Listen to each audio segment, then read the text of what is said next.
किसान मोर्चे नूं आ रहा वो अगर नुकसानी जाती किसी एक्सीडेंट ਉਹਦਾ भी असीं बिल लैके सारा पैसा ਉਹਦੀ भी भरवाई करते हैं।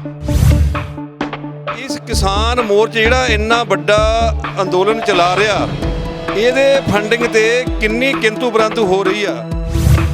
ਸਾਡੇ ਤੇ ਹੋਰ भी कई संस्था आ मैं ना नहीं किसी ਦਾ ਲੈਂਦਾ ਉਹਨਾਂ ਨੂੰ ਤਾਂ 100 ਦੇ ਕਰੋੜਾਂ ਦੇ ਹਿਸਾਬ ਨਾਲ ਪੈਸੇ ਆਉਂਦੇ ਆ ਵੀ ਉਹਨਾਂ ਤੇ ਕੋਈ ਕਿੰਤੂ ਪਰੰਤੂ ਨਹੀਂ ਕਰਦਾ ਹੈਗਾ ਵੀ ਉਹਨਾਂ ਦਾ ਪੈਸਾ ਕਿੱਥੇ ਜਾਂਦਾ ਹੈਗਾ। ਬਿਜਲੀ ਅਸੀਂ ਇੱਧਰੋਂ ਉੱਧਰੋਂ ਲੈ ਰਹੇ ਆ ਅਗਰ ਅਸੀਂ ਇੱਥੇ ਕੂਲਰ ਲਾਵਾਂਗੇ ਜਾਂ ਕਈਆਂ ਨੇ ਏਸੀ ਲਾਇਆ ਤੁਸੀਂ ਦੱਸੋ ਵੀ ਉਹਦਾ ਜਿਹੜਾ ਲੋਡ ਆ ਉਹ ਕਿੱਦਾਂ ਪੂਰਾ ਹੋਊਗਾ। ਅਗਰ ਉਹ ਟਰਾਂਸਫਾਰਮ ਸੜ ਗਏ ਉਹਨਾਂ ਨੂੰ ਕੌਣ ਬਣਾਊਗਾ? ਸਰਕਾਰ ਨੇ ਤਾਂ ਬਣਾਉਣੇ ਨਹੀਂ। ਕਰਕੇ ਮੈਂ ਤਾਂ ਕਿਸਾਨਾਂ ਨੂੰ ਵੀ ਕਹਿਣਾ ਵੀ ਕਮ ਸੇ ਕਮ ਇੱਕ ਪੱਖੇ ਨਾਲ ਸਾਰੋ। ਆਪਾਂ ਇੱਥੇ ਅੰਦੋਲਨ ਲੜਨ ਆਏ ਹਾਂ एक पखा एक ट्राली में बहुत आ लेकिन स्टेज ते जिहड़ा उन्हें 20 लाख गया सी वो सानू कोई 1 रुपया नहीं सानू स्टेज ते आया। इस तरह ही ढंडरियां वाले संतां ने कहा सी 21 लाख रुपया वो भी सानू कोई स्टेज ते नहीं आया। दिल्ली ਦੀਆਂ ਸਰਹੱਦਾਂ ਤੇ ਅੰਦੋਲਨ ਚੱਲਣ ਦੇ ਨੂੰ ਲਗਭਗ 104 ਦਿਨ ਦਾ ਸਮਾਂ ਹੋ ਗਿਆ ਤੇ ਜੇਕਰ ਗੱਲ ਕਰੀਏ ਤਾਂ ਸਭ ਤੋਂ ਜਿਹੜੀ ਮੁੱਖ ਸਟੇਜ ਹੈ ਸੰਯੁਕਤ ਮੋਰਚੇ ਦੀ ਉਹ ਸਿੰਘੂ ਬਾਰਡਰ ਤੇ ਹੈ ਤੇ ਲੋਕਾਂ ਦੇ ਤਰ੍ਹਾਂ ਦੇ ਸਵਾਲ ਆਉਂਦੇ ਆ ਕਿ ਸਿੰਘੂ ਬਾਰਡਰ ਸਟੇਜ ਤੇ ਕਾਫੀ ਲੋਕਾਂ ਵੱਲੋਂ ਜਿਹੜਾ ਫੰਡ ਦਿੱਤਾ ਜਾਂਦਾ ਉਸ ਫੰਡ ਦਾ ਹਿਸਾਬ ਕਿਤਾਬ ਕੀ ਹੈ ਤੇ ਸਾਡੇ ਨਾਲ ਜਿਹੜੇ ਹੈਗੇ ਆ ਅਮਰੀਕ ਸਿੰਘ ਜੀ ਹੈ ਸੰਯੁਕਤ ਮੋਰਚੇ ਦੇ ਜਿਹੜੇ ਮੁੱਖ ਸਟੇਜ ਦੇ ਕੈਸ਼ੀਅਰ ਵੀ ਹੈ ਤੇ ਔਰ ਜਥੇਬੰਦੀ ਜਿਹੜੀ ਕਾਦੀਆਂ ਹੈ ਉਹਦੇ ਜਿਹੜੇ ਜ਼ਿਲ੍ਹਾ ਪ੍ਰਧਾਨ ਵੀ ਹੈ। ਗੱਲਬਾਤ ਕਰਦੇ ਆ ਅਮਰੀਕ ਜੀ ਕਿਵੇਂ ਇੱਥੇ ਜਿਹੜਾ ਪੈਸਾ ਆਉਂਦਾ ਲੋਕ ਦਾਨ ਕਰਦੇ ਬਾਹਰੋਂ ਆਉਂਦਾ ਕਿਤੋਂ ਵੀ ਆਉਂਦਾ ਉਸ ਨੂੰ ਕਿਵੇਂ ਤੁਸੀਂ ਇਨਵੈਸਟ ਕਿੱਥੇ ਕਰਦੇ ਕਿੱਥੇ ਲਾ ਰਹੇ ਹੋ? ਦੇਖੋ ਜੀ ਪਹਿਲਾਂ ਤਾਂ ਜਿਹੜਾ ਜੋ ਪੈਸਾ ਆਉਂਦਾ ਨਾ एक असी उहदी स्लिप कटते हैं और उहदे ते भी फिर असी रसीद कटते हैं वो अगले नूं दिंदे हैं और 2 साडे कोल रजिस्टर लाए हुआ जिन्हां ते ओह चढ़दे आ और जो रसीद दा सीरियल नंबर आ उही असी स्लिप ते हुंदा साडा उही साडा रजिस्टरां ते हुंदा हैगा और असी एन प्रॉपर चैनल इहदा सारा हिसाब किताब रख रहे हैं और जिहड़ा इहदा खर्चा आ ये खर्चा तुसी देख लो भी ਅੱਜ ਤੱਕ ਆ ਜਿੰਨੇ ਵੀ ਟੈਂਟ ਆ ਔਰ ਸਾਊਂਡ ਆ ਔਰ ਲਾਈਟਾਂ ਆ ਇਹ ਸਾਰਾ ਜਿਹੜਾ ਸੰਯੁਕਤ ਮੋਰਚਾ ਯਾਨੀ ਕਿ ਜਿਹੜਾ ਸਾਡੀ ਸੰਗਤ ਦਾ ਪੈਸਾ ਉਹਦੇ ਵਿੱਚੋਂ ਸਾਰਾ ਇਹ ਖਰਚਾ ਹੋ ਰਿਹਾ ਹੈਗਾ। ਔਰ ਫਿਰ ਜਿਹੜੇ ਮੈਡੀਕਲ ਬਿੱਲ ਆ ਉਹ ਕਈ ਵਾਰੀ ਇੱਥੇ ਸਾਡੇ ਵੀਰਾਂ ਨੂੰ ਅਟੈਕ ਹੋ ਜਾਂਦਾ ਜਾਂ ਕੋਈ ਹੋਰ ਸਰੀਰਕ ਸਮੱਸਿਆ ਆ ਜਾਂਦੀ ਆ ਜਾਂ ਐਕਸੀਡੈਂਟ ਨਾਲ ਆਪਣਾ ਕੋਈ ਨੁਕਸਾਨ ਹੋ ਜਾਂਦਾ ਕਿਸੇ ਉਹ ਜ਼ਖਮੀ ਹੋ ਜਾਂਦੇ ਆ ਉਹ ਸਾਰੇ ਜਿਹੜੇ ਬਿੱਲ ਆ ਅਸੀਂ ਡਾਕਟਰੀ ਹਸਪੀਟਲ ਦੇ ਬਿੱਲ ਲੈ ਕੇ ਉਹ ਬਿੱਲ ਭਾਵੇਂ 6 ਲੱਖ ਦਾ ਹੋਵੇ 2 ਲੱਖ ਦਾ ਹੋਵੇ 50,000 ਦਾ ਹੋਵੇ ਉਹ ਸਾਰਾ ਅਸੀਂ ਇਹ ਸੰਯੁਕਤ ਮੋਰਚੇ ਵੱਲੋਂ ਹੀ ਉਹ ਸਾਰਾ ਦਿੱਤਾ ਜਾਂਦਾ ਆ। ਔਰ ਕਿਸੇ ਵੀ ਬੰਦੇ ਦਾ ਕਿਸਾਨ ਦਾ ਜਾਂ ਕਿਸੇ ਦਾ ਵੀ ਚਾਹੇ ਉਹ ਕਾਰ ਆ ਚਾਹੇ ਉਹ ਟਰੈਕਟਰ ਆ ਚਾਹੇ ਉਹ ਕੋਈ ਵੀ ਸਾਧਨ ਆਉਣ ਲਈ ਜਿਹੜਾ ਕੋਈ ਕਿਸਾਨ ਮੋਰਚੇ ਨੂੰ ਆ ਰਿਹਾ ਉਹ ਅਗਰ ਨੁਕਸਾਨੀ ਜਾਂਦੀ ਕਿਸੇ ਐਕਸੀਡੈਂਟ ਉਹਦਾ ਵੀ ਅਸੀਂ ਬਿੱਲ ਲੈ ਕੇ ਸਾਰਾ ਪੈਸਾ ਉਹਦੀ ਵੀ ਭਰਵਾਈ ਕਰਦੇ ਹਾਂ। ਮੈਂ ਇੱਕ ਹੋਰ ਦੱਸ ਦੇਣਾ ਚਾਹੁੰਦਾ ਆਮ ਸੰਗਤ ਨੂੰ ਵੀ ਇਸ ਕਿਸਾਨ ਮੋਰਚੇ ਜਿਹੜਾ ਇੰਨਾ ਵੱਡਾ ਅੰਦੋਲਨ ਚਲਾ ਰਿਹਾ ਇਹਦੇ ਫੰਡਿੰਗ ਤੇ ਕਿੰਨੀ ਕਿੰਤੂ ਪਰੰਤੂ ਹੋ ਰਹੀ ਆ। ਸਾਡੇ ਤੇ ਹੋਰ ਵੀ ਕਈ ਸੰਸਥਾ ਆ ਮੈਂ ਨਾ ਨਹੀਂ ਕਿਸੇ ਦਾ ਲੈਂਦਾ ਉਹਨਾਂ ਨੂੰ ਤਾਂ 100 ਦੇ ਕਰੋੜਾਂ ਦੇ ਹਿਸਾਬ ਨਾਲ ਪੈਸੇ ਆਉਂਦੇ ਆ ਵੀ ਉਹਨਾਂ ਤੇ ਕੋਈ ਕਿੰਤੂ ਪਰੰਤੂ ਨਹੀਂ ਕਰਦਾ ਹੈਗਾ ਵੀ ਉਹਨਾਂ ਦਾ ਪੈਸਾ ਕਿੱਥੇ ਜਾਂਦਾ ਹੈਗਾ। ਲੇਕਿਨ ਇਸ ਸੰਯੁਕਤ ਮੋਰਚੇ ਦੇ ਉੱਤੇ ਪਤਾ ਨਹੀਂ ਕਿਉਂ ਇੰਨਾ ਕਿੰਤੂ ਪਰੰਤੂ ਹੋ ਰਿਹਾ।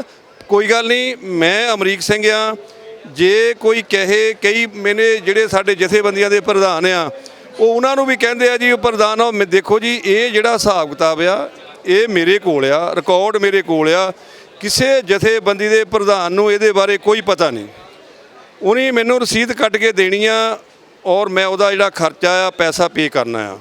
ਫਿਰ ਤੁਸੀਂ ਦੇਖ ਲਓ ਵੀ ਜਿਹੜੇ ਸਾਡੇ ਆਪਣੇ 26 ਜਨਵਰੀ ਨੂੰ ਉਹ ਚਾਹੇ ਪੰਧੇਰ ਦੀ ਜਥੇਬੰਦੀ ਆ ਚਾਹੇ ਉਹ ਸੰਘਰਸ਼ ਕਮੇਟੀ ਆ ਚਾਹੇ ਉਹ ਟਿਕਰੀ ਬਾਰਡਰ ਆ ਚਾਹੇ ਉਹ ਗਾਜ਼ੀਆਬਾਦ ਬਾਰਡਰ ਆ ਚਾਹੇ ਸਿੰਘੂ ਬਾਰਡਰ ਆ ਜਿੰਨੇ ਵੀ ਸਾਡੇ ਨੌਜਵਾਨ ਵੀਰ ਕਿਸਾਨ 26 ਜਨਵਰੀ ਨੂੰ ਫੜ ਹੋ ਕੇ ਜੇਲ੍ਹਾਂ 'ਚ ਗਏ ਉਹਨਾਂ ਦਾ ਵੀ ਸਾਰਾ ਖਰਚਾ ਇਹ ਕਿਸਾਨ ਮੋਰਚੇ ਲਈ ਹੋ ਰਿਹਾ ਹੈਗਾ। ਕਿਉਂਕਿ ਜਿਹੜੀ ਇਹ ਸਿੰਘੂ ਬਾਰਡਰ ਸਟੇਜ ਆ ਇਹ ਸਭ ਤੋਂ ਮੇਨ ਸਟੇਜ ਆ। ਔਰ ਦੇਖ ਲਓ ਉਹਨਾਂ ਨੂੰ ਅਸੀਂ ਜੇਲ੍ਹਾਂ ਦੇ ਵਿੱਚ ਮੈਂ ਆਪਣੇ ਹੱਥੀਂ 2-2 ਲੱਖ ਪੈਸੇ ਉਹਨਾਂ ਨੂੰ ਭੇਜਿਆ ਕਿ ਜਿਹੜੇ ਬੰਦੇ ਅੰਦਰ ਆ ਉਹ ਆਪਣਾ ਉੱਥੇ ਖਰਚਾ ਕਰ ਸਕਣ। ਉਹਨਾਂ ਨੂੰ 2-2 ਹਜ਼ਾਰ 3-3 ਹਜ਼ਾਰ ਰੁਪਈਆ ਉਹਨਾਂ ਨੂੰ ਅਸੀਂ ਉੱਥੇ ਜਾ ਕੇ ਸਾਡੇ ਜਿਹੜੇ ਉੱਪਰ ਸਾਡੀ ਕਮੇਟੀ ਬੈਠੀ ਆ ਉਹ ਜਾ ਕੇ ਤਿਹਾੜ ਜੇਲ੍ਹ ਵਿੱਚ ਜਾ ਕੇ ਉਹਨਾਂ ਨੂੰ ਦਿੰਦੀ ਹੈ। ਜਿੰਨੇ ਕੁ ਕਿਸਾਨਾਂ ਦੀ ਗੱਲ ਕਰਦੇ ਇੱਥੇ ਜਿਨ੍ਹਾਂ ਨੇ ਸ਼ਹੀਦੀਆਂ ਪ੍ਰਾਪਤ ਕੀਤੀਆਂ, ਸ਼ਹਾਦਤ ਪਾਈ ਹੈ, ਉਹਨਾਂ ਦੀਆਂ ਭਾਵੇਂ ਕਿ ਜਿਹੜੀਆਂ ਸੂਬੇ ਦੀਆਂ ਵੱਖੋ-ਵੱਖ ਸਰਕਾਰਾਂ ਉਹ ਆਪਦੇ ਤੌਰ ਤੇ ਵੀ ਉਹਨਾਂ ਦਾ ਜਿਹੜਾ ਉਹਨਾਂ 'ਤੇ ਸਹਾਇਤਾ ਕਰ ਰਹੇ ਹੈ, ਪੈਸੇ ਦੇ ਰਹੇ ਆ, ਤੇ ਸੰਯੁਕਤ ਮੋਰਚੇ ਵੱਲੋਂ ਵੀ ਕੋਈ ਉਹਨਾਂ ਸ਼ਹੀਦ ਪਰਿਵਾਰਾਂ ਨੂੰ ਦਿੱਤਾ ਜਾ ਰਿਹਾ? ਦੇਖੋ ਜੀ ਸੰਯੁਕਤ ਮੋਰਚੇ ਵੱਲੋਂ ਦੇਖੋ ਜੀ ਇਹ ਸੰਯੁਕਤ ਮੋਰਚਾ ਅਜੇ ਪਤਾ ਨਹੀਂ ਕਿੰਨਾ ਲੰਬਾ ਚੱਲਣਾ ਆ। ਇਹ ਵੀ ਇੱਕ ਤੁਹਾਨੂੰ ਵੀ ਪਤਾ ਵੀ ਕੋਈ ਵੀ ਜਿਹੜੀ ਅੰਦੋਲਨ ਆ ਇਹ ਪੈਸੇ ਤੋਂ ਬਿਨਾਂ ਨਹੀਂ ਚੱਲਦੇ। ਔਰ ਸਾਡੀਆਂ ਜਥੇਬੰਦੀਆਂ ਨੇ ਇਹ ਫੈਸਲਾ ਕੀਤਾ ਆ ਵੀ ਜਦੋਂ ਇਹ ਸੰਯੁਕਤ ਮੋਰਚਾ ਖਤਮ ਹੋਇਆ, ਜਦੋਂ ਇਹ ਅੰਦੋਲਨ ਖਤਮ ਹੋਇਆ ਤਾਂ ਜਿੰਨਾ ਪੈਸਾ ਬਚੂਗਾ ਉਹ ਜਿੰਨੇ ਵੀ ਸਾਡੇ ਸ਼ਹੀਦ ਕਿਸਾਨ ਹੋਏ ਆ ਉਹਨਾਂ ਦੇ ਪਰਿਵਾਰਾਂ ਦੇ ਵਿੱਚ ਵੰਡ ਦਿੱਤਾ ਜਾਊਗਾ। ਅਸੀਂ ਹੁਣ ਇੱਥੇ ਜੋ ਲੋਕਾਂ ਨਾਲ ਗੱਲਬਾਤ ਕਰੀ ਦੀ ਹੈ ਕਿਤੇ ਜਾ ਕੇ, ਉਹਨਾਂ ਦੇ ਕਿਤੇ ਨਾ ਕਿਤੇ ਲੋਕ ਇਹ ਕਹਿੰਦੇ ਆ ਕਿ ਜਦੋਂ ਸਾਨੂੰ ਜਿਹੜੀ ਚੀਜ਼ ਦੀ ਜ਼ਰੂਰਤ ਹੁੰਦੀ ਹੈ ਜਾਂ ਸਾਨੂੰ ਬੈਠਣ ਦੀ ਪ੍ਰੋਬਲਮ ਆਉਂਦੀ ਹੈ, ਪੱਖਿਆਂ ਦੀ ਪ੍ਰੋਬਲਮ ਆਉਂਦੀ ਹੈ, ਜਾ ਕੇ ਗੱਲਬਾਤ ਕੀਤੀ ਸਾਡੀ ਗੱਲ ਨਹੀਂ ਸੁਣੀ ਜਾਂਦੀ ਗੀ, ਸਾਨੂੰ ਪੱਲਿਓਂ ਪੈਸੇ ਲੈ ਕੇ ਆਪਦੇ ਪ੍ਰਬੰਧ ਕਰਨੇ ਪੈਂਦੇ ਆ। ਦੇਖੋ ਮੈਂ ਸੱਚੀ ਸੁੱਚੀ ਗੱਲ ਕਰਦਾ ਹੁੰਦਾ, ਹਰ ਸਹੂਲਤ ਇਸ ਕਿਸਾਨ ਚ ਮੋਰਚੇ ਵੱਲੋਂ ਦਿੱਤੀ ਜਾਂਦੀ ਆ। ਮੈਂ ਹੁਣ ਕੁਛ ਨਹੀਂ ਕਹਿ ਸਕਦਾ। ਜਿਹੜੇ ਸਾਡੇ ਦਾਨੀ ਸੱਜਣ ਆ ਮੈਂ ਉਹਨਾਂ ਦਾ ਬਹੁਤ ਸ਼ੁਕਰਗੁਜ਼ਾਰ ਆ ਜਿਹੜੇ ਕਿ ਅੱਜ ਹੁਣ ਤੱਕ ਹਜ਼ਾਰਾਂ ਪੱਖੇ ਟਰਾਲੀਆਂ ਦੇ ਵਿੱਚ ਵੰਡ ਚੁੱਕੇ ਆ, ਕੂਲਰ ਵੰਡ ਚੁੱਕੇ ਆ। ਔਰ ਮੈਂ ਕਿਸਾਨਾਂ ਨੂੰ ਇਹ ਬੇਨਤੀ ਕਰਦਾ ਵੀ ਜਦੋਂ ਦਾਨੀ ਸੱਜਣ ਇੰਨੇ ਪੱਖੇ ਸਭ ਕੁਝ ਵੰਡੀ ਜਾਂਦੇ ਆ ਵੀ ਦੱਸੋ ਤੁਸੀਂ ਹੋਰ ਪੱਖੇ ਲੈ ਕੇ ਕਰਨੇ ਕੀ ਆ। ਜਦੋਂ ਕਿ ਇੱਥੇ ਜਿਹੜਾ ਇਹ ਜਗ੍ਹਾ ਆ, ਪਹਿਲੀ ਤਾਂ ਗੱਲ ਸਾਡਾ ਬਿਜਲੀ ਦਾ ਕੋਈ ਪ੍ਰਬੰਧ ਨਹੀਂ, ਬਿਜਲੀ ਅਸੀਂ ਇੱਧਰੋਂ ਉੱਧਰੋਂ ਲੈ ਰਹੇ ਹਾਂ। ਅਗਰ ਅਸੀਂ ਇੱਥੇ ਕੂਲਰ ਲਾਵਾਂਗੇ ਜਾਂ ਕਈਆਂ ਨੇ ਏਸੀ ਲਾਇਆ, ਤੁਸੀਂ ਦੱਸੋ ਵੀ ਉਹਦਾ ਜਿਹੜਾ ਲੋਡ ਆ ਉਹ ਕਿੱਦਾਂ ਪੂਰਾ ਹੋਊਗਾ। ਅਗਰ ਉਹ ਟਰਾਂਸਫਾਰਮ ਸੜ ਗਏ ਉਹਨਾਂ ਨੂੰ ਕੌਣ ਬਣਾਊਗਾ? ਸਰਕਾਰ ਨੇ ਤਾਂ ਬਣਾਉਣੇ ਨਹੀਂ। ਇਸ ਕਰਕੇ ਮੈਂ ਤਾਂ ਕਿਸਾਨਾਂ ਨੂੰ ਵੀ ਕਹਿਣਾ ਵੀ ਕਮ ਸੇ ਕਮ ਇੱਕ ਪੱਖੇ ਨਾ ਸਾਰੋ। ਆਪਾਂ ਇੱਥੇ ਅੰਦੋਲਨ ਲੜਨ ਆਏ ਹਾਂ, ਇੱਕ ਪੱਖਾ ਇੱਕ ਟਰਾਲੀ ਵਿੱਚ ਬਹੁਤ ਆ। ਤਾਂ ਬਾਕੀ ਮੇਰੇ ਹਿਸਾਬ ਨਾਲ ਵੀ ਆਹ ਦੇਖ ਲਓ ਤੁਸੀਂ, ਫਿਰ ਅਸੀਂ ਕਹਿੰਦੇ ਆ ਜਿਹੜੇ ਦਾਨੀ ਸੱਜਣ ਆ ਵੀ ਤੁਸੀਂ ਸਾਨੂੰ ਜਿੰਨਾ ਵੀ ਦਾਨ ਕਰਦੇ ਸਟੇਜ ਤੇ ਦਿਓ ਔਰ ਅਸੀਂ ਉਹਨਾਂ ਨੂੰ ਖੁਦ ਡਿਵਾਈਡ ਕਰਾਂਗੇ ਕਿਸ ਤਰ੍ਹਾਂ ਟਰਾਲੀਆਂ ਦੇ ਵਿੱਚ ਅਸੀਂ ਇਹ ਪੱਖੇ ਦੇਣੇ ਆ। ਅਸੀਂ ਉਹਨਾਂ ਨੂੰ ਕਹਾਂਗੇ ਜਿਹੜਾ ਵੀ ਸਾਡੇ ਕੋਲ ਪੱਖੇ ਲੈਣ ਆਊਗਾ ਆਪਣੇ ਪ੍ਰਧਾਨ ਤੋਂ ਲਿਖਾ ਕੇ ਲਓ, ਅਸੀਂ ਉਹਨੂੰ ਆਰਸੀ ਲੈ ਕੇ ਪੱਖੇ ਦੇਵਾਂਗੇ। ਤੁਸੀਂ ਆਹ ਦੇਖ ਲਓ ਵੀ ਪੰਡਾਲ ਦੇ ਵਿੱਚ ਪੱਖੇ ਲੱਗ ਚੁੱਕੇ ਆ। ਇਹ ਇੱਕ ਬੰਦੇ ਦੀ ਦਾਨੀ ਸੱਜਣ ਨੇ 45 ਪੱਖੇ ਲਾਏ ਆ। ਔਰ ਅਸੀਂ ਪਹਿਲਾਂ ਸੰਗਤ ਦਾ ਸੋਚਿਆ, ਪੰਡਾਲ ਦੇ ਵਿੱਚ ਪੱਖੇ ਲਵਾਏ, ਕਿਸੇ ਨੂੰ ਵੀ ਇੱਕ ਪੱਖਾ ਨਹੀਂ ਦਿੱਤਾ। ਇਸ ਕਰਕੇ ਜੇ ਕਿਸੇ ਕੋ ਪੱਖੇ ਨਹੀਂ ਹੋਊਗੇ ਅਸੀਂ ਚੈੱਕ ਕਰਾਂਗੇ ਔਰ ਜੇ ਕਿਸੇ ਹੋ ਗਏ ਤਾਂ ਉਹ ਅਸੀਂ ਕਿਸਾਨ ਮੋਰਚੇ ਵੱਲੋਂ ਦੇਵਾਂਗੇ। ਮਰੀਕ ਜੀ, ਇੱਕ ਜਿਵੇਂ ਹੁਣ ਗੰਦਗੀ ਬਹੁਤ ਫੈਲ ਰਹੀ ਹੈ, ਬਹੁਤ ਮੱਖੀਆਂ ਜਿਹੜੀਆਂ ਕਾਫੀ ਭਰਮਾਰ ਆ ਉਹਨਾਂ ਦੀ, ਤੇ ਲੱਗਦਾ ਨਹੀਂ ਕਿਤੇ ਨਾ ਕਿਤੇ ਜਿਹੜੀਆਂ ਜਾਂ ਲੋਕਾਂ ਦੀ ਸਹੂਲਤ ਵਾਸਤੇ ਖੁੰਝਾਂ ਹੋਰ ਬਣਾ ਦਿੱਤੀਆਂ ਜਾਣ ਆਰਜੀ ਤੌਰ ਤੇ, ਜਿਹੜਾ ਇਹ ਪਾਣੀ ਵੇਸਟ ਹੋ ਰਿਹਾ ਉਹਦੇ ਵਾਸਤੇ ਕੋਈ ਬੋਰ ਕੀਤੇ ਜਾਣ ਜੇ ਪਾਣੀ ਦੀ ਕਿਤੇ ਨਾ ਕਿਤੇ ਜਿਹੜੀ ਸੰਭਾਲ ਹੋ ਸਕੇ। ਦੇਖੋ ਜੀ ਕਿਸਾਨ ਮੋਰਚਾ ਹਰ ਪੱਖੋਂ ਜਿਹੜੇ ਸਾਡੇ ਕਿਸਾਨ ਆਲੇ ਦੁਆਲੇ ਕੋਈ ਪੰਪ ਤੇ ਨਹਾਉਂਦਾ ਆ, ਕੋਈ ਕਿਸੇ ਮੰਦਿਰ 'ਚ ਜਾ ਕੇ ਨਹਾਉਂਦਾ ਆ ਜਾਂ ਕੋਈ ਕਿਸੇ ਦੇ ਘਰ ਨਹਾਉਂਦਾ ਆ, ਮੇਰੇ ਕੋਲ ਰਿਕਾਰਡ ਆ। ਅਗਰ ਉਸ ਸੰਸਥਾ ਦੀ ਕੋਈ ਮੋਟਰ ਖਰਾਬ ਹੁੰਦੀ ਆ, ਕੋਈ ਟੋਇਲਟ ਖਰਾਬ ਹੁੰਦੀ ਆ, ਉਹ ਸਾਰਾ ਉਹਦਾ ਪੈਸਾ ਜਿਹੜਾ ਉਹ ਅਸੀਂ ਇੱਥੋਂ ਹੀ ਪੇ ਕਰਦੇ ਆ। ਔਰ ਜਿਹੜਾ ਤੁਸੀਂ ਮੱਖੀਆਂ ਮੱਛਰ ਆ ਉਹ ਅਸੀਂ ਬੰਦੇ ਸਾਡੇ 4 ਲੱਗੇ ਹੋ ਆ ਸਪਰੇਅ ਕਰਨ ਤੇ। ਕੱਲ ਅਸੀਂ KFC ਦੇ ਵਿੱਚ ਵੀ 2 ਪੰਪ ਲਿਆ ਕੇ ਦਿੱਤੇ ਉਹਨਾਂ ਮੁੰਡਿਆਂ ਨੂੰ, ਉਹ ਵੀ ਸਪਰੇਅ ਕਰਦੇ ਆ। ਐਸੀ ਕੋਈ ਗੱਲ ਨਹੀਂ ਹੈਗੀ। ਜਿਹੜੀ ਕਿਸਾਨ ਮੋਰਚਾ ਜਿਹੜਾ ਆ ਸੰਗਤ ਲਈ, ਕਿਸਾਨਾਂ ਲਈ ਹਰ ਜਿਹੜੀ ਸਹਾਇਤਾ ਆ ਉਹਦੀ ਪੂਰੀ ਕਰਨ ਦੀ ਕੋਸ਼ਿਸ਼ ਕਰ ਰਿਹਾ। ਜੋ ਵੀ ਜਿਹੜਾ ਇੱਥੇ ਕੋਈ ਪੈਸਾ ਆਉਂਦਾ, ਬਾਹਰੋਂ ਆਉਂਦਾ ਜਾਂ ਇੱਧਰੋਂ ਕੋਈ ਤੁਹਾਨੂੰ ਸੰਸਥਾ ਦਿੰਦੀ ਹੈ, ਕੈਸ਼ ਦੇ ਰੂਪ ਦਿੰਦੀ ਹੈ ਜਾਂ ਤੁਸੀਂ ਚੈੱਕ ਲੈਂਦੇ ਹੋ, ਤੇ ਨਾਲ ਇਹ ਵੀ ਪਤਾ ਲੱਗਿਆ ਕਿ ਇੱਥੇ ਸਟੇਜ ਤੋਂ ਆ ਕੇ ਐਲਾਨ ਜ਼ਰੂਰ ਕਰ ਦਿੱਤਾ ਜਾਂਦਾ ਹੈ ਕਿ ਪਿੱਛੇ ਜੇ ਇੱਕ ਪਤਾ ਲੱਗਿਆ ਸੀਗਾ ਕਿਸੇ ਨੇ 500 ਪੱਖਿਆਂ ਦਾ ਐਲਾਨ ਤੇ ਇੱਥੇ ਕਰਵਾ ਦਿੱਤਾ, ਪਰ 5 ਪੱਖੇ ਇੱਥੇ ਆਏ ਆ, 495 ਆਏ ਨਹੀਂਗੇ।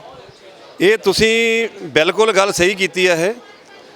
ਉਹ 500 ਪੱਖੇ ਸਾਨੂੰ ਇੱਥੇ ਅਲਾਉਂਸ ਕਰ ਗਏ, ਲੇਕਿਨ ਵਾਕਿਆ ਹੀ 5 ਪੱਖੇ ਆਏ ਇੱਥੇ, ਬਾਕੀ ਸਾਰੇ ਪਿੱਛੇ ਉਹਨੇ ਟਰਾਲੀਆਂ 'ਚ ਵੰਡ ਦਿੱਤੇ ਆ। ਔਰ ਮੈਂ ਤਾਂ ਅੱਗੇ ਤੁਹਾਨੂੰ ਫੇਰ ਦੱਸ ਚੁੱਕਾ, ਪਰ ਹੁਣ ਅਸੀਂ ਉਨਾ ਹੀ ਇੱਥੋਂ ਅਲਾਉਂਸ ਕਰਦੇ ਆ ਜਿੰਨੀ ਸਾਡੇ ਕੋਲ ਚੀਜ਼ ਆਉਂਦੀ ਆ।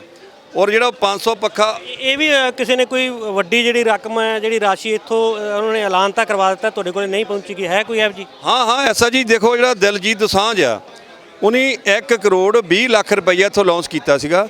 1 ਕਰੋੜ ਕੀਤਾ ਸੀਗਾ ਉਹਨੇ ਵੀ ਜਿਹੜੇ ਸ਼ਹੀਦ ਪਰਿਵਾਰਾਂ ਨੂੰ ਦੇਣ ਦਾ, 20 ਲੱਖ ਸਟੇਜ ਲਈ ਕੀਤਾ ਸੀ। ਲੇਕਿਨ ਮੈਨੂੰ ਇਹ ਨਹੀਂ ਮੈਂ ਕਹਿ ਸਕਦਾ ਉਹਨੇ ਵੀ ਸ਼ਹੀਦ ਪਰਿਵਾਰਾਂ ਨੂੰ ਕੋਈ ਪੈਸਾ ਦਿੱਤਾ ਜਾਂ ਨਹੀਂ, ਉਹਦੇ ਬਾਰੇ ਮੈਨੂੰ ਕੋਈ ਜਾਣਕਾਰੀ ਨਹੀਂ। ਲੇਕਿਨ ਸਟੇਜ ਤੇ ਜਿਹੜਾ ਉਹਨੇ 20 ਲੱਖ ਗਿਆ ਸੀ, ਉਹ ਸਾਨੂੰ ਕੋਈ 1 ਰੁਪਈਆ ਨਹੀਂ ਸਾਨੂੰ ਸਟੇਜ ਤੇ ਆਇਆ। ਇਸ ਤਰ੍ਹਾਂ ਹੀ ਢੰਡਰੀਆਂ ਵਾਲਿਆਂ ਸੰਤਾਂ ਨੇ ਕਿਹਾ ਸੀ 21 ਲੱਖ ਰੁਪਈਆ, ਉਹ ਵੀ ਸਾਨੂੰ ਕੋਈ ਸਟੇਜ ਤੇ ਨਹੀਂ ਆਇਆ। ਇਸ ਕਰਕੇ ਇਹ ਦੋਨੋਂ ਹੀ ਆ। ਹੋਰ ਅੱਜ ਤਾਈਂ ਕੋਈ ਅਸੀਂ ਉਹਨਾਂ ਦਾ ਸਪਸ਼ਟੀਕਰਨ ਮੈਂ ਦੇ ਦਿੱਤਾ ਸੀਗਾ ਸਟੇਜ ਤੋਂ, ਮੈਕ ਤੋਂ, ਵੀ ਜਿਹੜੇ ਇਹ ਸਾਨੂੰ ਪੈਸੇ ਇੱਥੇ ਨਹੀਂ ਆਏ। ਔਰ ਅਸੀਂ ਹੁਣ ਵੀ ਕਹਿੰਦੇ ਆ ਦਾਨੀ ਸੱਜਣਾਂ ਨੂੰ ਵੀ ਤੁਸੀਂ ਕੋਈ ਵੀ ਸਮਾਨ ਲੈ ਕੇ ਆਉਂਦੇ ਆ, ਤੁਸੀਂ ਸਟੇਜ ਤੇ ਜਮ੍ਹਾਂ ਕਰਾਓ ਉਹਦਾ ਜਿਹੜਾ, ਤਾਂ ਕਿ ਅਸੀਂ ਉਹਨਾਂ ਦੀ ਜਿਹੜੀ ਵੰਡ ਆ ਉਹ ਇੱਕ ਚੰਗੇ ਤਰੀਕੇ ਨਾਲ ਕਰ ਸਕੀਏ। ਇੱਕ ਬੰਦਾ ਤਾਂ 4 ਪੱਖੇ ਲੈ ਜਾਂਦਾ, ਇੱਕ ਨੂੰ ਇੱਕ ਵੀ ਨਹੀਂ ਮਿਲਦਾ, ਇਸ ਤਰ੍ਹਾਂ ਨਾ ਹੋਵੇ। ਇੱਕ ਇਹ ਵੀ ਕਿਤੇ ਨਾ ਕਿਤੇ ਆਵਾਜ਼ ਉੱਠਦੀ ਹੈ ਵੀ ਜਿਹੜਾ ਸੰਯੁਕਤ ਮੋਰਚੇ ਦਾ ਪੈਸਾ ਵੱਧ ਆਉਂਦਾ ਹੈ, ਇਹਦੀ ਲਾਗਤ ਕਿਤੇ ਵੀ ਨਹੀਂ ਗਈ, ਕਿਉਂਕਿ ਜਿਹੜਾ NRI ਲੋਕ ਆ ਜਾਂ ਹੋਰ ਸੰਸਥਾਵਾਂ, ਲੰਗਰ ਵੀ ਉਹਨਾਂ ਦੇ ਸਿਰ ਤੇ ਚੱਲਦੇ ਆ, ਉਹ ਜ਼ਿਆਦਾ ਜਿਹੜਾ ਇੱਥੇ ਖਰਚਾ ਕਰ ਰਹੇ ਆ। ਦੇਖੋ ਜੀ, ਲੰਗਰ ਵਾਕਿਆ ਹੀ ਸੰਸਥਾ ਚਲਾਉਣੀਆਂ, ਪਰ ਸਾਡੀਆਂ ਜਿਹੜੀਆਂ ਕਿਸਾਨ ਜਥੇਬੰਦੀਆਂ ਉਹਨਾਂ ਦੇ ਵੀ ਲੰਗਰ ਚੱਲ ਰਹੇ ਆ। ਔਰ ਬਾਕੀ ਗੱਲ ਰਹੀ, ਅਸੀਂ ਪਿੱਛੇ 2 ਟਰੱਕ ਰਾਸ਼ਨ ਦੇ ਸਾਰਿਆਂ ਲੰਗਰਾਂ 'ਚ ਵੰਡੇ ਆ। ਔਰ ਜਿਹੜਾ ਹੋਰ ਖਰਚਾ ਆ, ਮਤਲਬ ਮੈਂ ਤਾਂ ਜੇ ਬੰਦਾ ਕੋਈ ਕਿੰਤੂ ਪਰੰਤੂ ਕਰ, ਕੋਈ ਆਪਾਂ ਗੱਲ ਕਰੀਏ ਮਹੀਨੇ ਕੁ ਦੀ, ਤੁਸੀਂ ਸਿੱਧਾ ਦੱਸ ਦਿਓ ਮਹੀਨੇ ਦੇ ਵਿੱਚ, ਜੇਕਰ ਜਾਂ ਦਿਨ ਦੀ ਜਾਂ ਮਹੀਨੇ ਦੇ ਵਿੱਚ ਕਿੰਨੀ ਤੁਹਾਡੀ ਸੰਯੁਕਤ ਮੋਰਚੇ ਵੱਲੋਂ ਲਾਗਤ ਹੈ ਪੈਸਿਆਂ ਦੀ? ਦੇਖੋ ਜੀ, ਅੱਜ ਤੱਕ ਸਾਡਾ 3 ਕਰੋੜ ਦੇ ਲਾਗੇ ਸਾਡਾ ਜਿਹੜਾ ਖਰਚਾ ਇਸ ਕਿਸਾਨ ਮੋਰਚੇ ਤੇ ਆ ਚੁੱਕਾ ਹੈ। ਹੁਣ ਪਾਣੀ ਦੇਖ ਲਓ, ਕੱਲ ਅਸੀਂ ਪਾਣੀ ਨਹੀਂ ਸੀ ਇੱਥੇ, 48,000 ਦੀ 600 ਪੇਟੀ, 48,000 ਦਾ ਕੱਲ ਪਾਣੀ। ਇੱਦਾਂ ਹੀ ਘੱਟੋ ਘੱਟ ਰੋਜ਼ 200-250 ਪੇਟੀ ਪਾਣੀ ਦੀ ਲੱਗਦੀ ਆ। ਹੁਣ ਕਈਆਂ ਨੇ ਇਹ ਵੀ ਕਿੰਤੂ ਪਰੰਤੂ ਕਰਨਾ ਵੀ ਪਾਣੀ ਵੀ ਗਿਣਦੇ, ਲੇਕਿਨ ਅਸੀਂ ਉਹ ਖਰਚਾ ਤਾਂ ਗਿਣਾਂਗੇ ਨਾ। ਸਾਡਾ ਫਰਜ਼ ਆ ਵੀ ਕਿਸਾਨਾਂ ਦਾ ਪੈਸਾ, ਸੰਗਤ ਦਾ ਪੈਸਾ, ਕਿਸੇ ਗੱਲੋਂ ਸੰਗਤ ਕਿਸੇ ਵੀ ਚੀਜ਼ ਤੋਂ ਤੰਗੀ ਮਹਿਸੂਸ ਨਾ ਕਰੇ। ਲਾਸਟ ਸਵਾਲ ਆ, ਜਿਹੜੇ ਦਾਨੀ ਸੱਜਣ ਆ ਉਹਨਾਂ ਨੂੰ ਕੀ ਅਪੀਲ ਕਰੋਗੇ? ਤੁਹਾਡੇ ਕੋਲੇ ਕੈਸ਼ ਦੇ ਰੂਪ ਦੇ ਵਿੱਚ ਜਮ੍ਹਾਂ ਕਰਾਉਣ, ਚੈੱਕ ਦੇ ਰੂਪ ਦੇ ਵਿੱਚ ਜਮ੍ਹਾਂ ਕਰਾਉਣ, ਤੇ ਜਾਂ ਜਿਹੜਾ ਟੋਟਲ ਜਿਹੜਾ ਖਰਚਾ ਲਾਗਤ ਹੈ ਜਾਂ ਤੁਹਾਡੇ ਕੋਲੇ ਆਇਆ, ਉਸ ਦਾ ਹਿਸਾਬ ਕਿਤਾਬ ਲਾਸਟ ਤੇ ਦਿਓਗੇ? ਦੇਖੋ ਜੀ, ਇਹ ਮੈਂ ਉਦੋਂ ਸਟੇਜ 'ਤੇ ਹੀ ਬੋਲਿਆ ਸੀ, ਮੈਂ 99% ਕੌਨਫੀਡੈਂਸ ਨਾਲ ਕਹਿਣਾ ਆ ਵੀ ਮੈਂ 1 ਰੁਪਈਏ ਦਾ ਹਿਸਾਬ ਮੈਂ ਦੇਣ ਨੂੰ ਤਿਆਰ ਹਾਂ। ਔਰ ਅਖੀਰ ਦੇ ਵਿੱਚ ਸਾਰਾ ਹਿਸਾਬ ਦਾ ਕਲੀਅਰ ਕਰਕੇ ਇੱਥੋਂ ਜਾਵਾਂਗੇ, ਉੱਦਾਂ ਇੱਥੋਂ ਨਹੀਂ ਜਾਵੇ। ਅੱਜ ਮੈਨੂੰ 25 ਤਰੀਕ ਦਾ ਇੱਥੇ ਮੈਂ ਆਇਆ, ਮੈਂ ਔਰ ਪਿੰਡ ਤੱਕ ਨਹੀਂ ਗਿਆ, ਔਰ ਇੱਥੇ ਹੀ ਸੇਵਾ ਮੈਨੂੰ ਜਿਹੜੀ ਸੰਭਾਲੀ ਹੋਆ ਕੈਸ਼ ਦੀ ਮੈਂ ਆਪਾਂ ਕਰ ਰਹੇ ਹਾਂ।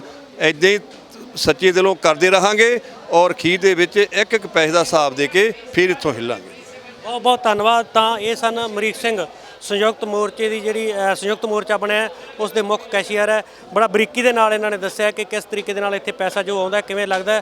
ਨਾਲ ਹੀ ਇਹ ਵੀ ਇਹਨਾਂ ਨੇ ਦੱਸਿਆ ਕਿ ਇੱਥੇ ਐਲਾਨ ਜ਼ਰੂਰ ਵੱਡੇ ਵੱਡੇ ਕਰਾਏ ਜਾਂਦੇ ਆ, ਪਰ ਉਹ ਪੈਸਾ ਇਹਨਾਂ ਕੋਲੇ ਨਹੀਂ ਪਹੁੰਚਦਾ, ਉਹ ਵੀ ਇਹਨਾਂ ਨੇ ਦੱਸਿਆ। ਤੇ ਕਿਉਂਕਿ ਸਾਡਾ ਫਰਜ਼ ਬਣਦਾ ਸੀ ਇਹਨਾਂ ਤੋਂ ਪੁੱਛਣ ਦਾ, ਲੋਕਾਂ ਦੇ ਸਾਡੇ ਕੋਲੇ ਸਵਾਲ ਸੀ ਕਿ ਇਹ ਜ਼ਰੂਰ ਜਾਣੋ ਕਿ ਜਿਹੜਾ ਪੈਸਾ ਆਉਂਦਾ ਲੱਗਦਾ ਕਿੱਥੇ, ਕਿੰਨੀ ਲਾਗਤ ਹੈ। ਤੇ ਨਾਲ ਇਹਨਾਂ ਨੇ ਇਹ ਵੀ ਕਲੀਅਰ ਕਰਤਾ ਹੈ ਕਿ ਸਾਰਾ ਹਿਸਾਬ ਕਿਤਾਬ ਆ ਜਿਹੜਾ 1 ਰੁਪਈਏ ਦਾ ਸੰਗਤਾਂ ਦੇ ਸਾਹਮਣੇ ਜ਼ਰੂਰ ਰੱਖਿਆ ਜਾਵੇਗਾ। ਕੈਮਰਾਮੈਨ ਜਤਿੰਦਰ ਦੇ ਨਾਲ Gurjeet Singh Ramana, D5 channel Punjabi, Singhu border, Delhi. D5 channel Punjabi ਹੁਣੇ ਸਬਸਕ੍ਰਾਈਬ ਕਰੋ, ਬੈਲ ਆਈਕਨ ਤੇ ਕਲਿੱਕ ਕਰੋ।